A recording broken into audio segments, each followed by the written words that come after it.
Hello friends, I am Dr. Shailesh Kaushal, Department of Business Administration, University of Lucknow, Lucknow. So I am continuing this lecture. So I was talking about the structural equation modeling. So there are two variables, two latent construct. One is exogenous construct. Exogenous construct means it's a combination of x1, x2, x3, x4 independent variables, and endogenous means y1, y2, y3 and y4. Endogenous means it's a dependent variable. Okay, that is why arrow from exogenous to endogenous variables. And these are the path coefficient. You can understand this path coefficient means this one. So this is x1 and this is path coefficient. Okay. Now the relationship of variables or independent to dependent, here you can see the relationship, the one construct to another, it's a dependence relationship. Okay, one it is same as independent variable and construct to dependent variable, but here I will use the term endogenous. Endogenous means dependent and exogenous means the independent. So there are two construct, endogenous and exogenous, the arrow from exogenous to endogenous. Now the relationship between construct and measured variable. Measured variable means it's a question. Okay, and this is the latent construct, exogenous, or this is the relationship between the measured variable and endogenous construct. And when we find the covariance or correlation between the two, so it's a correlational relationship. This is correlational, double-headed arrow. You can see here, double-headed arrow. And then the next is the basics of structural equation estimation. So basically there are two things. One is estimated observed covariance matrix and estimated covariance matrix.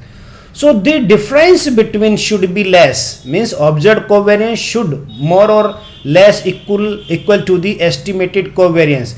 If the closer these are, the better fit. If my observed variable value and estimated values more or less same, then we can say model is fit if closer the value. If it is if away from each other, then model not fit.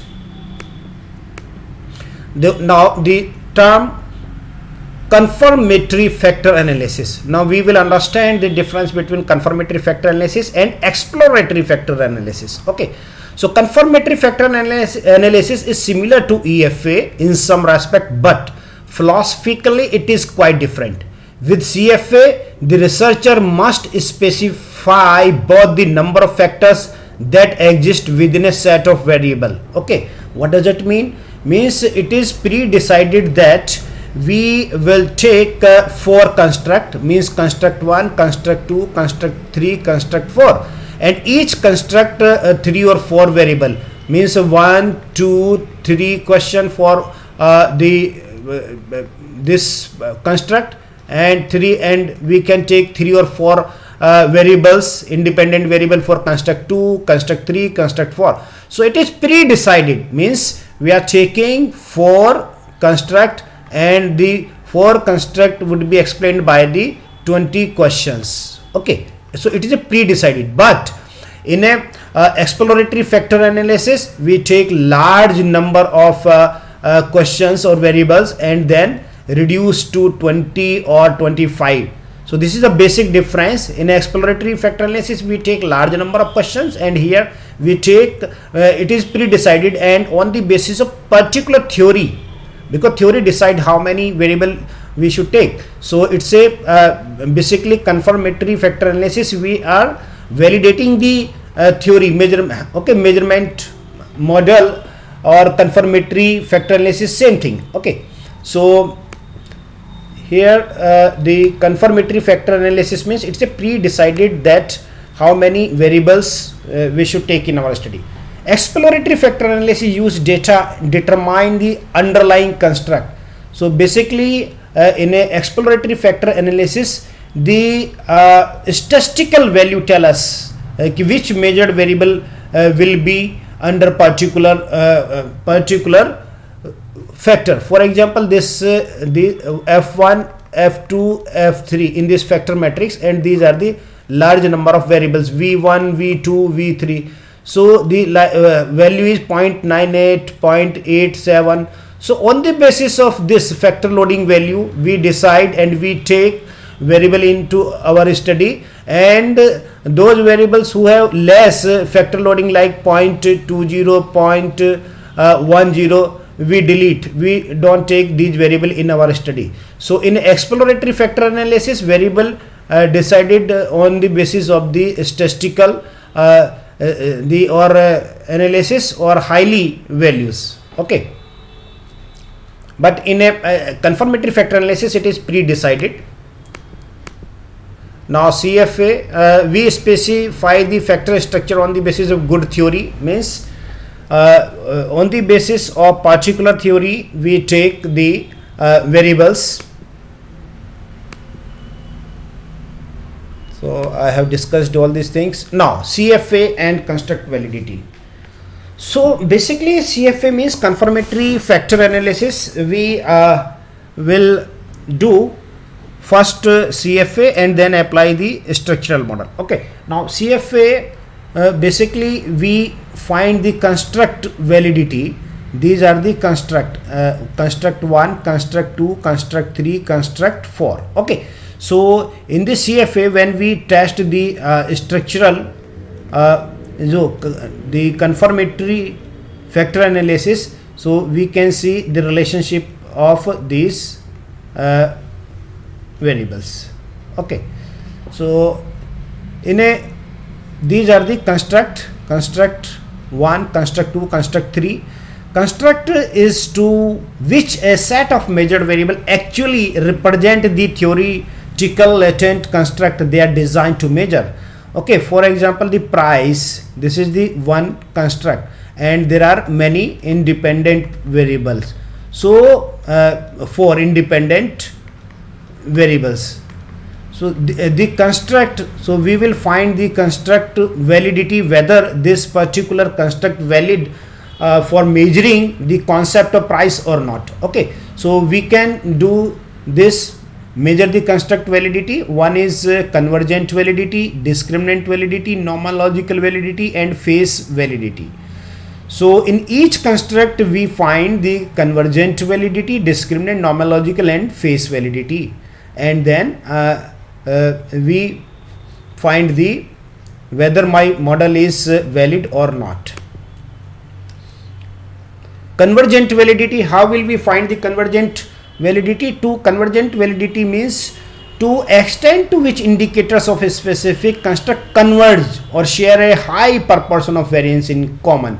Okay, means all the independent variables should be highly correlated and represent the same concept, and no cross loading or unidimensional. It should be unidimensional and uncorrelated error term. Then discriminant analysis, the and validity, the extent to which a construct is truly distinct from the other construct, means this construct completely different from this construct. So the discriminant validity tell us the to which a construct is truly distinct from other construct. Okay, and the method of average variance extracted through average variance extracted and squared inter-construct correlation, we find the whether the model is discriminant validity or not. Okay,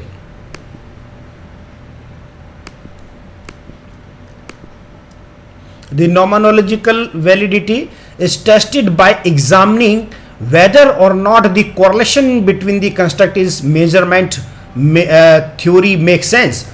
For example, the relationship between the two variable, the demand the sales, one variable, and another the promotion or advertising expenses. So we know that it's a positive correlation between the two.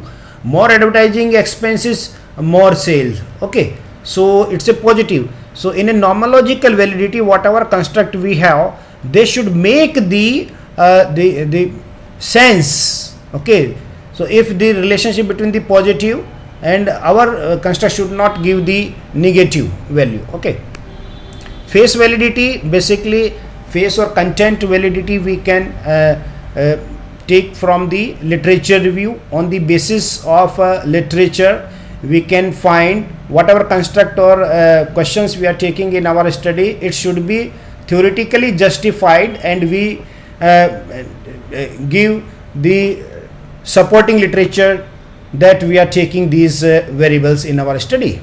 So face validity can be done through the literature review.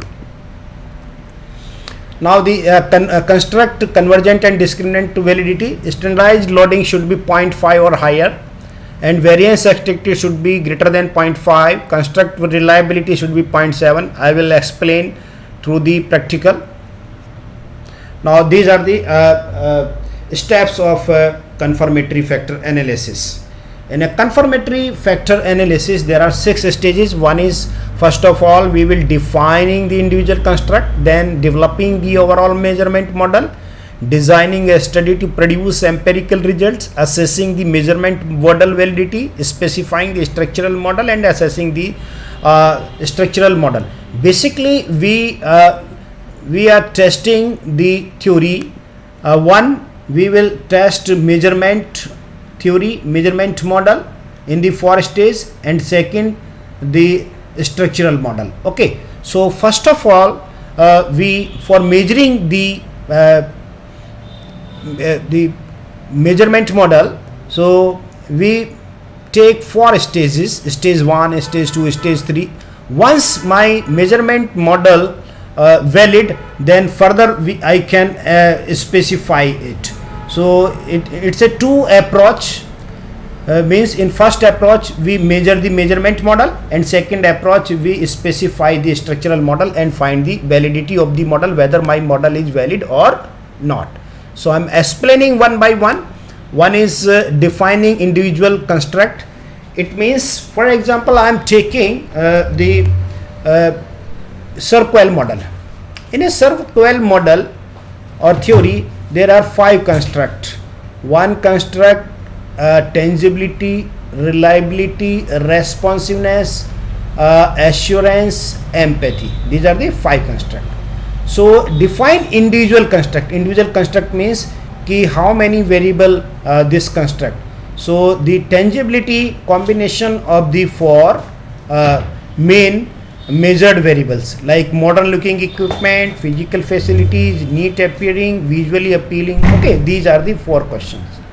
So first of all, we should define individual construct. If I am explaining a particular theory with 5 construct, then I should explain each individual construct. Okay, individual construct. Okay, this construct has 4 or 5 variables, and there are 3 things. One is I can adapt the model, then second is modify the model, and third is new skill development. New skill development means I develop my own model, so it takes time to develop the model. So this is the service quality model. So here the 5 construct: tangibility, reliability, responsiveness, awareness, and empathy.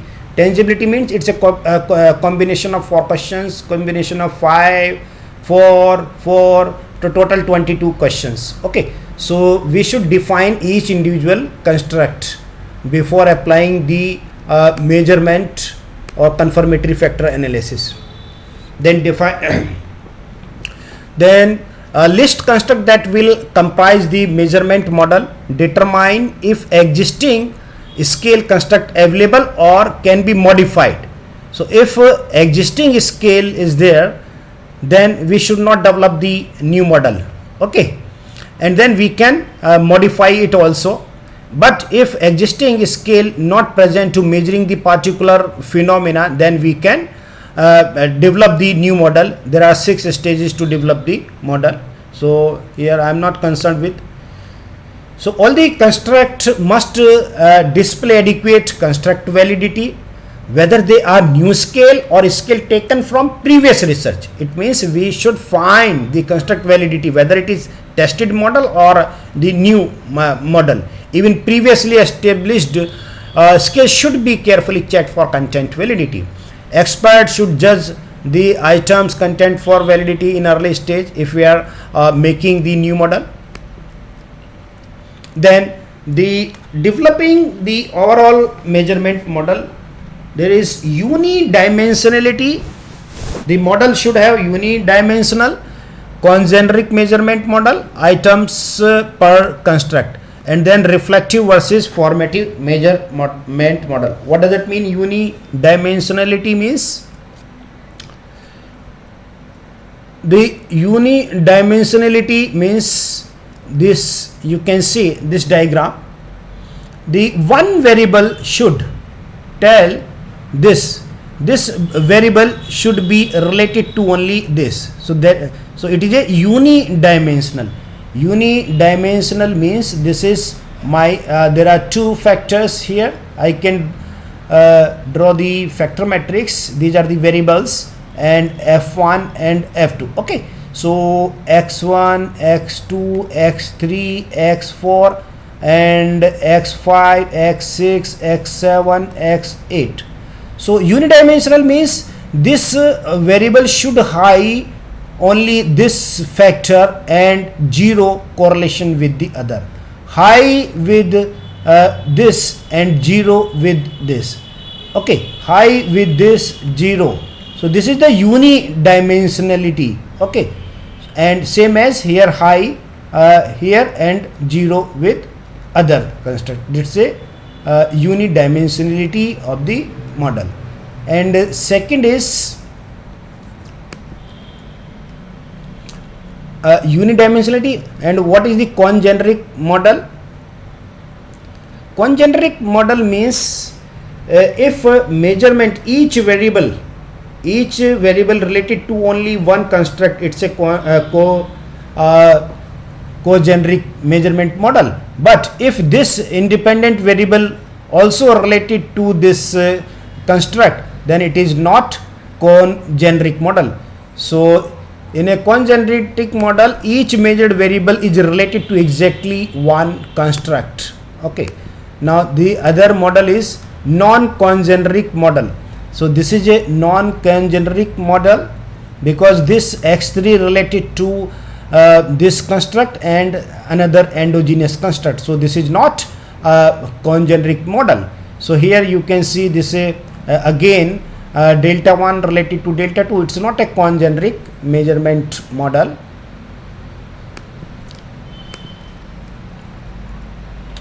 Now, can the validity and unidimensionality construct be supported? Then congeneric measurement model should be there. How many? Now question is how many indicator for each construct? It means if I am taking 5 construct, in one construct how many questions or measured variable I should take. So there is a minimum, we should take 3 questions or 3 variables in each construct. Okay, if it is less than, then we cannot run the confirmatory factor analysis in AMOS. So is the measurement model reflective or formative? So we are talking about only here reflective measurement model. In AMOS we perform only a reflective measurement model. This is the criteria of taking the items per construct. So the items for construct is there are things. There are 3 things. One is under identified model, just identified model, and over identified model. So we use over identified model. Over identified model means at least more 4 variables should be in a one construct. Okay, if we take only three construct three variable, so it's a just identify, and if we take only two variables in one construct, it's a under identify. So this symmetric covariance metric tell us whether the model is just identified, under identified, and over identified. If we take four variables x1, x2, x3, and here x1, x2, x3, so these are the values, 10 unique variance covariance terms. Okay, now if these are the parameters 1, 2, 3, 4 and 5, 6, 7, 8. So the total parameter here 8, 1, 2, 3, 4, 5, 6, 7, 8, and number of error term is 10, 1, 2, 3, 4, 5, 6, 7, 8, 9, 10. So if it is less than this, so it is over identified model. If 8 equal to 8, or if this equal to this, if we take only three variables 1, 2, 3, so 3 parameter I am not taking it, and the how many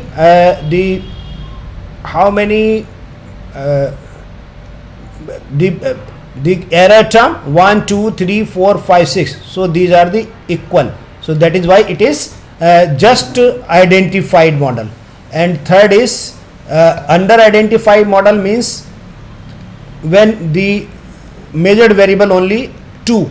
So I am not taking this x4, I am not taking this. So how many error term here? The parameter are 4, and it is there are 3 error term. So it is under identified model. It is not desirable for a study. So at least we should take 3 or more construct in each construct, 3 or 4 questions in each construct.